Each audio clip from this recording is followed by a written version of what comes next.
बिस्मिल्लाहिर्रहमानिर्रहीम।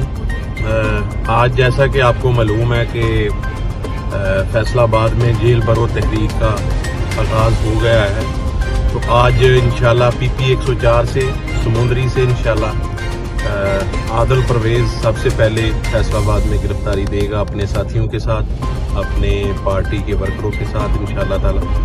तो आज की ये जो गिरफ्तारी है, हम अपने कायद इमरान खान के हुक्म के मुताबिक जो दे रहे हैं, इंशाल्लाह ताला वो दिन दूर नहीं जब ये इम्पोर्टेड हुकूमत का टोला जो हमारे मुल्क पर मुसल्लत है, इस तरीके के साथ इन्होंने पिछले 8-10 माह में मुल्क का बेड़ा गर्क किया है, इंशाल्लाह इससे निजात मिलेगी। और जिस मकसद के लिए हम गिरफ्तारी दे रहे हैं और उस मकसद को इंशाल्लाह ताला हम कामयाब करवाएंगे सब लोग मिलकर। और इंशाल्लाह जल्द पाकिस्तान में इलेक्शन होंगे, जल्द पंजाब में इंशाल्लाह इलेक्शन होंगे और अवाम को इंशाल्लाह ताला उसके बाद जो है वो रिलीफ मिलेगा। तो मेरी सब दोस्तों से दरख्वास्त है कि वो इस फसादी हुकूमत का डट कर मुकाबला करें और खान के साथ चट्टान की तरह इंशाल्लाह करें।